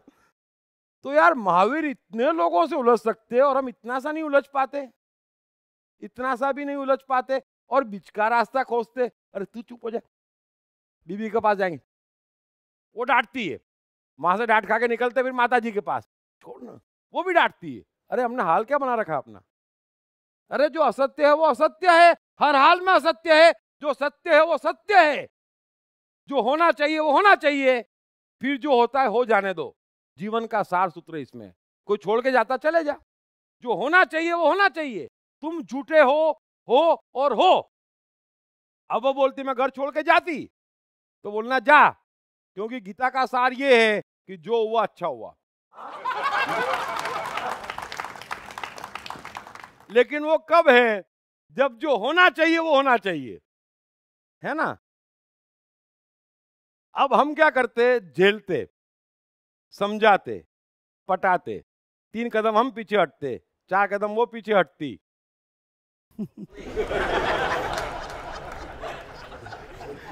बला टलती ही नहीं। फिर पंडित के पास जाते, महाराज बला टलती नहीं।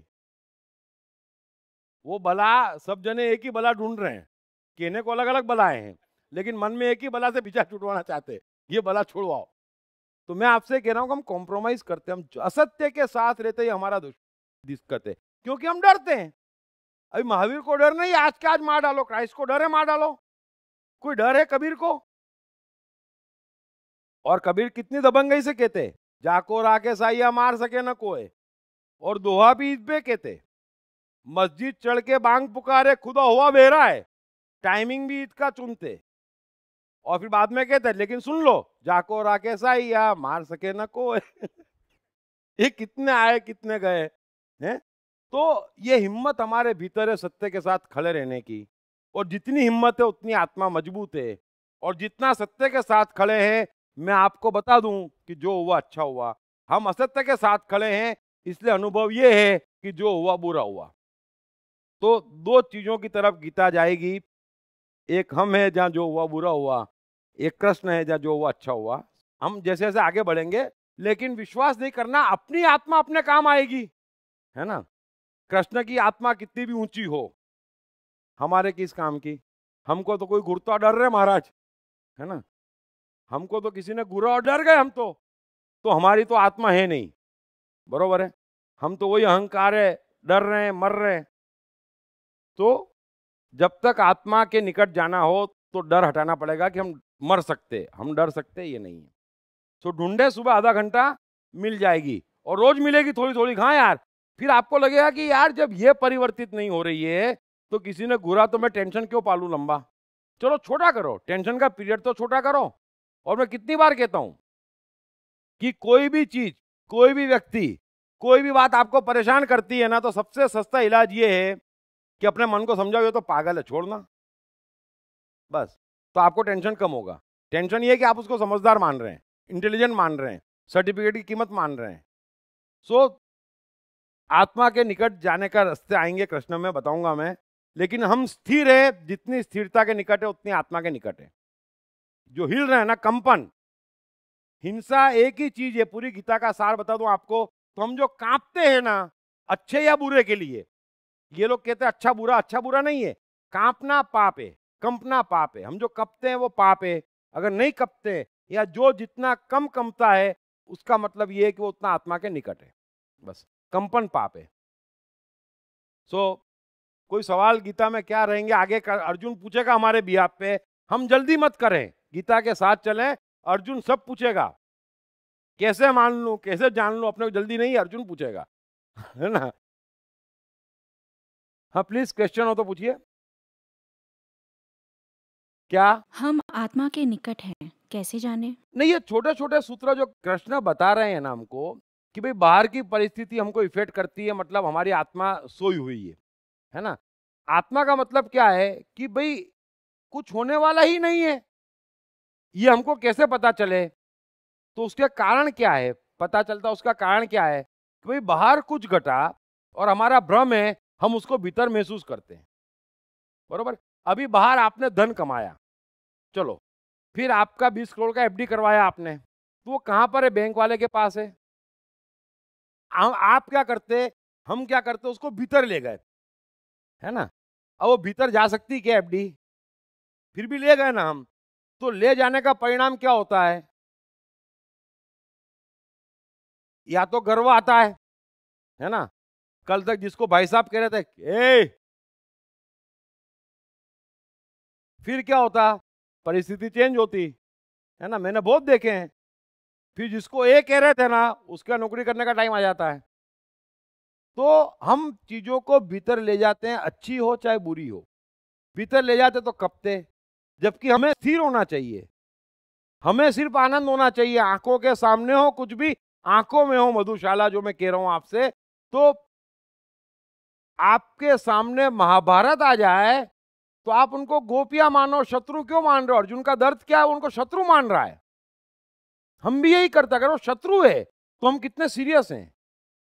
अरे भाई ये तो एक लाइफ का, ठीक है कोई बात नहीं। तो जब गोपियां मान के हम युद्ध करेंगे तो हम भी उतना ही तैयार है मरने को जितना मारने को।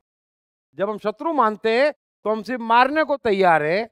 हमारे दर्द इस चीज के हैं, हमारे भी मन में गड़बड़ है, हमें अपना मन ठीक करना है। तीसरी कोई भी बात गलत है, इतना सीधा सत्य हमें समझना पड़ेगा। अगर तीसरी कोई बात सत्य होती तो इन बाबा लोगों से तो कृष्ण ज्यादा अच्छे हैं। कोई बढ़िया अंगूठी पहनाई दी होती उन्होंने अर्जुन को कि ले बेटा ये अंगूठी बालक, तेरा भय छू। अरे ऐसे कहीं भय छू होता है? मन में घुसा है, मन से निकालना पड़ेगा। सर यहाँ पे। हाँ बोलिए। अच्छा, अभी तो लड़ाई शुरू हुई नहीं है, अभी गीता का अपन बीच में खड़े हैं। मुझे एक क्वेश्चन ये आ रहा है कि पांडवों और कौरवों का युद्ध हुआ। का पांडवों ने बोला कि भाई हमें राज्य चाहिए, कौरवों ने बोला हमें नहीं देंगे। लेकिन ऐसा तो मैंने कभी देखा नहीं है या सुना नहीं है या पढ़ा नहीं है कि आम पब्लिक थी वो कौरवों के राज में खराब थी, या महंगाई बढ़ गई थी, या कोई तकलीफ थी या ऐसा तो कोई। तो समझो ने कौरव राज करते और पांडव राज नहीं करते, तो जनरल पब्लिक को तो उसमें कोई फर्क नहीं पड़ा था। फर्क पड़ रहा था। फर्क उस समय काफी पड़ रहा था। वो इतिहास में हम क्यों, हम गीता पे रहे, फर्क ये पड़ रहा था कि दुर्योधन महत्वाकांक्षी था, तो आसपास के छोटे छोटे राजाओं पे हमला करता रहता था, कभी उनको बंदी बना देता था। दूसरा, दुर्योधन प्रजा को प्रजा नहीं समझता था, और कई राजकीय चीजें ऐसी थी जो वो नहीं करता था। तो ये दुर्योधन की खामी थी, लेकिन उससे इसका कुछ लेना देना नहीं है। झगड़ा उन दोनों का इस चीज का नहीं था। पांडवों का ये झगड़ा नहीं था कि हम आपको अच्छा शासन देंगे, शासन हमारे पास आना चाहिए, ये झगड़ा था। और वो झगड़ा जीवन भर चला, और वो क्यों चला उसका भी इतिहास सबको मालूम होगा शायद। तो ठीक है। Deep sir, हाँ, I'd like to ask you one question if you don't mind. Please. In today's talk you have said that जो होना है वो होना ही है, या जो होना ही चाहिए, होना ही चाहिए। हाँ। तो आज के जमाने में और आज के circumstances में can you kindly elaborate with one example which we all can be very familiar with? देखो मैं आपको बता रहा हूँ, चलो मैं भारत का उदाहरण दूं। इस देश के लिए, है ना, भारत एक देश है और ये एक दुनिया है जहां पर 200 देश हैं। तो उसके लिए क्या होना चाहिए? तो पहली बात तो ये होनी चाहिए कि धर्म एक ही हो सकता है और वो इंसानियत। ये होना चाहिए, जो होना चाहिए वो होना चाहिए। तो मैं बार बार कहता हूं कि कोई भी व्यक्ति, आप उसको कुछ भी मान रहे हो और वो कोई भी दावा कर रहा हो, अगर वो धर्म विशेष का झंडा लेके घूम रहा है तो वो संत नहीं है। और वो क्या है ये आप समझ रहे हैं। तो जो होना चाहिए वो होना चाहिए। अब ये टीवी पे सपोज, या ये न्यूज़पेपर में, या रोज ये ऐड दिखाते हैं, 300 रुपए की अंगूठी, 500 रुपए की माला, 1000 रुपए की ताबीज, है ना। अब ये करोड़ों अरबों रुपए की ऐड दिखाते तो आम जनता और गरीब को कितना लूटते होंगे। तो क्या देश की गवर्नमेंट की ये ड्यूटी नहीं बनती कि उन पे बैन लगाए? जो होना चाहिए वो होना चाहिए, बरोबर। लेकिन अगर मैं ये करने जाऊंगा तो मेरी सत्ता चली जाएगी, आत्मा तो मेरे पास है ही नहीं, है ना। तो अभी मैं काम कर रहा हूं सत्ता के लिए, तो जिस रोज कोई ऐसा आएगा वो सब ठीक कर देगा। सो जीवन में जो होना चाहिए वो होना चाहिए। तो ये भारत के लिए होना चाहिए, वो होना चाहिए कि नहीं होना चाहिए? क्योंकि ये जो 125 करोड़ की जनता है वो इन्हीं नेताओं और पंडितों के कारण कष्ट में है। लोगों को खाना नहीं मिल रहा है, बड़े कष्ट में है लोग बाग। अब जो बेचारा कष्ट में है, समझ लें एक तो आप पे कारण कष्ट में है, क्योंकि ये जो पंडित, बिजनेसमैन और पॉलिटिशियन का जो नेक्सस है, आप पहुंच ही नहीं पा रहे हैं। बरोबर है ना? और मैं एबीसीडी बात नहीं कर रहा हूं किसी की भी, कोई भी हो। सवाल ये है कि हमारी आत्मा क्यों नहीं जागती? हम इतने बड़े पद पे पहुंच जाते, हमको कुदरत ने मौका दिया, हम आत्मा जाग के क्यों नहीं काम कर सकते? अब ये बेचारा गरीब क्या करेगा? बच्चों को भूखा देख रहा है, तड़पता देख रहा है, सड़क पे सो रहा है, तो उसकी बात तो समझ में आती कि 100 रुपए का तावीज, अब 500 रुपए की पूंजी में 100 रुपए का तावीज लिया था बेचारा। अरे कोई रईस लाए तो समझ में आता है। ये जो हालत हमने कर रखी है, क्योंकि आत्मा किसी की जागती नहीं। हमको हमारा भला करना है, सत्य के साथ किसी को रहना नहीं, क्योंकि सत्य में फायदा नहीं, चुनाव हार जाएंगे बस। तो हर एक का अपना एक सत्य है। मैंने क्या बोला कि कोई भी आदमी हो, मैं उसका जीवन देख के कह देता कि वे 3 कार्य तुझे करना और करना ही चाहिए, और ये 3 कार्य किसी कीमत पे नहीं करना चाहिए। बात समाप्त हो गई। आप ये 3 की लाइन पकड़ के चलेंगे, सारी लाइन खुल जाएगी। और लोगों की गलतफहमी है कि अधर्म से आगे बढ़ जाते, बेईमानी से आगे बढ़ जाते या खुश होते। ये कोई खुश नहीं है, न नेता खुश है, न पंडित खुश है, कोई खुश नहीं है जितना हम और आप खुश हैं। ये तो खुशी क्या होती मालूम ही नहीं है। तो खुशी बहुत अलग चीज होती है, मस्ती बहुत अलग चीज होती है, जीवन बहुत अलग चीज होता है। ये तो बाहर की अहंकार की दुनिया में गलतफहमी में कि हम खुश हैं, बड़े तड़प के मरते हैं, बड़े तड़प के जीते हैं, क्योंकि जीवन तो है ही नहीं। तो सवाल ये कि आत्मा आप कोने कोने खोजेंगे, मिलेगी। जो होना चाहिए वो होना चाहिए। अगर एक बॉस है और एक प्यून है, लेकिन बॉस गलत है और प्यून सही है, तो आपको प्यून के साथ खड़े होना चाहिए। जो होना चाहिए वो होना चाहिए। फिर अगर बॉस आपका बेवकूफ और नौकरी से निकालता है, तो अच्छी नौकरी कहीं ना कहीं मिली जाने वाली है, गारंटी मैं देता हूं। लेकिन जो होना चाहिए वो होना चाहिए। हमसे ये नहीं होता, इसलिए दूसरा भला नहीं होता। बड़ी सिंपल बात है। जो होना चाहिए वो होना चाहिए, सत्य के साथ खड़ा होना चाहिए, और सत्य समझने की क्षमता होनी चाहिए। उसके बाद में जीवन में कष्ट का सवाल नहीं, सब धीरे धीरे दूर हो जाते इस रास्ते जाके। नहीं तो नकली जीवन जीते कुछ मिलता नहीं, मजा नहीं है। Thank you sir. एक लास्ट वन लास्ट क्वेश्चन। हाँ बोलिए। तो आपने जो आज ये जो समझाया है, उससे थोड़ा सा जो संक्षिप्त में जो समझ में आया कि जोर से हाँ, जो समझ में आया, तो बात सिर्फ जो होना चाहिए वो होना चाहिए, तो वही करना है। अगर वो करना है तो नीडर होना चाहिए। देखो अभी एक काम करो, जो होना चाहिए वो होना चाहिए, दिमाग में रखो। हाँ। फिर जब कृष्णा जो होना चाहिए उसके श्लोक समझाएंगे ना हमें, हाँ। कि किस किस हालत में आपको समझ में आएगी क्या होना चाहिए, तब मैं उसको एलोबरेट करूंगा। हाँ। तो जो होना चाहिए वो होना चाहिए। बरोबर। सो बेसिकली डर और नीडर, हाँ, यही फर्क है। हाँ। जितने महावीर नीडर थे तो महावीर हो गए, बुद्ध नीडर थे तो बुद्ध हो गए। ऐसे सरदारों के जो गुरु थे। एक मिनट, ऐसा नहीं है। नीडर तो दाऊद और लादेन भी हैं। हाँ, तो मैं आने वाला था, उसी पे आने वाला था कि नीडर आज दाऊद है तो आज वो भी पॉपुलर है, उतना ही। एक मिनट, लेकिन फर्क समझ लेना। महावीर खुलेआम घूम रहे थे, दाऊद घूम रहा है।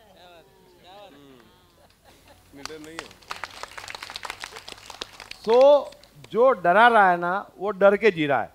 लादेन कहाँ था? पाकिस्तान के छोटे से घर में खिड़की के बाहर झांकने में डरता था। तो नीडर कहाँ से हो गया? नहीं सर, शुरू तो होता है तो नीडर होता है, तो उसी की शुरुआत होती है। दाऊद एक बार नीडर था, तभी तो ये लेवल पे गया। फिर भले डर घुस गया। ये क्या होता है, बहुत कुछ पा लेते हैं ना, फिर डरना शुरू हो जाता है। जब तक कुछ नहीं होता है ना, तो आदमी नीडर हो जाता है। आपकी बात जो है ना काफी अच्छी है,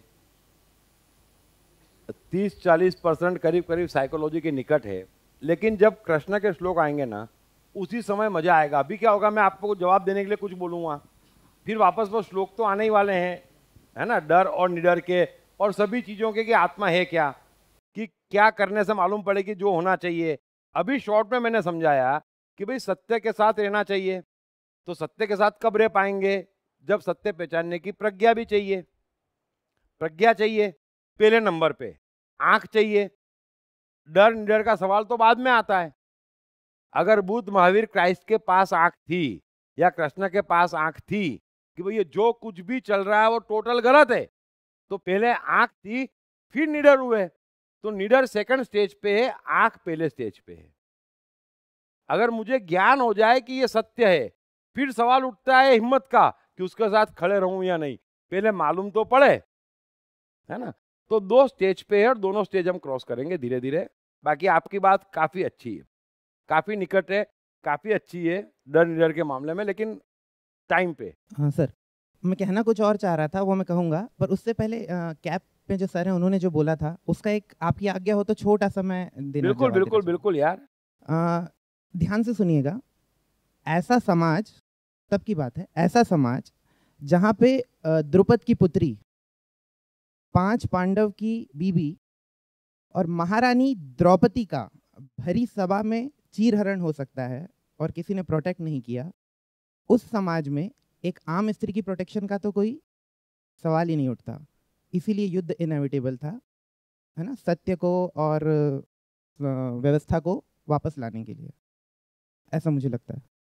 और दूसरी चीज़ सर मैं ये कह रहा था, आप जो कर रहे हैं उसकी प्रशंसा के लिए शब्द नहीं है और मैं कर भी नहीं सकता प्रशंसा, पर आप जब बोलते हैं तो सही में ऐसा लगता है कि हाँ कृष्ण है कहीं, और इस बार कृष्ण खड़े हैं हाथ यूँ करके, साड़ी नहीं निकल रही, शब्द निकल रहे हैं और आपके मुंह से आ रहे हैं। Thank you. देखो हम लोगों की कोई हस्ती नहीं है, सारी हस्ती उसकी है और वो गीता में समझ में आ जाएगा। कृष्ण भी उसकी हस्ती का परिणाम है, हम भी उसकी हस्ती का परिणाम है, जैसे भी हैं प्यारे हैं, सबके सब एक जैसे हैं। सो मजा आता है बस, और क्या, रास होना चाहिए, है ना। Thank you very much, thank you very much.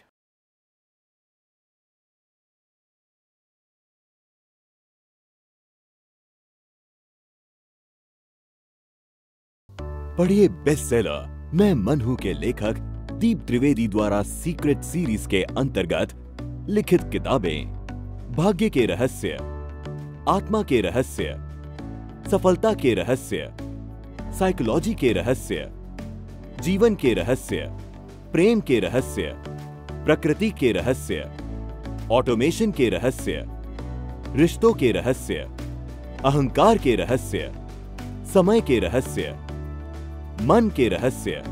ये किताब अंग्रेजी, हिंदी, मराठी तथा गुजराती में एक साथ atmanestore.com पर भी उपलब्ध है। कृष्ण का बचपन कैसा गुजरा? कृष्ण राधा का प्यार क्या था? कृष्ण ने कितने विवाह किए? कृष्ण की चाइल्ड साइकोलॉजी क्या थी? कृष्ण ने ग्वाले से द्वारकाधीश तक का सफर कैसे तय किया? ये यादव स्थली क्या है? इन तमाम सवालों के जवाब जानिए। दीप त्रिवेदी द्वारा लिखित किताब मैं कृष्ण हूँ। ये किताब कृष्ण के संपूर्ण जीवन पर रिसर्च करने के बाद दीप त्रिवेदी द्वारा कुछ इस साइकोलॉजिकल अंदाज में सिलसिलेवार रूप से लिखी गई है कि जिसे पढ़ते पढ़ते आपका जीवन भी बदलता चला जाएगा। मैं कृष्ण हूँ। ये किताब अंग्रेजी, हिंदी, मराठी तथा गुजराती में एक साथ atmanestore.com साथ ही सभी प्रमुख ई-कॉमर्स साइट्स पर भी उपलब्ध है। दीप त्रिवेदी की मनुष्य के जीवन और उसकी साइकोलॉजी पर एक गहरी पकड़ है। मनुष्य जीवन के विभिन्न पहलुओं पर सर्वाधिक चर्चा करने का रिकॉर्ड भी उन्हीं के नाम पर है। मनुष्य जीवन का ऐसा कोई पहलू नहीं जिस पर उन्होंने खुलकर चर्चा ना की हो, जैसे कि path of life, personality, complex, guilt, love, expectation, partiality, acceptance, fear, hypocrisy, creativity, wealth, who is God, concentration, confusion, power of transformation, joy and success, mind and brain, day sleep, natural intelligence, change your future, ego, non violence, freedom तथा दीप talks ताओ ते चिंग के अंतर्गत दीप त्रिवेदी द्वारा मशहूर Chinese philosopher लाओ त्से के महान सूत्रों पर चर्चा, परिचय, समय, मन, सफलता, संकट, धर्म, राजनीति और दीप टॉक्स भगवद गीता के अंतर्गत जीवन की किसी भी समस्या से निपटने के लिए दीप त्रिवेदी द्वारा भगवद गीता के संपूर्ण 18 अध्याय पर चर्चा। आप ये तमाम डीवीडीज और सीडी सुनकर अपना और अपने परिवार का जीवन बदल सकते हैं। ये तमाम डीवीडीज और सीडीज आत्मन ई स्टोर तथा अन्य सभी ई कॉमर्स साइट्स पर उपलब्ध हैं। जब भी कोई बच्चा पैदा होता, माता पिता बड़ी उम्मीद लगाते। ये जरूर एडिसन बनेगा, ये जरूर स्टीव जॉब्स बनेगा, ये जरूर सफल होगा। परंतु होता ऐसा कुछ नहीं। अधिकांश जीवन की चक्की में पिसकर रह जाते हैं। क्यों? सिर्फ गलत शिक्षा तथा गलत परवरिश के कारण, साइकोलॉजिकल अज्ञान के कारण। अतः बच्चों की साइकोलॉजी समझने हेतु एवं उनकी क्षमता निखारने हेतु आज ही खरीदें श्री दीप त्रिवेदी द्वारा लिखित किताब मैं मन हूँ। ये किताब atmanestore.com पर उपलब्ध है।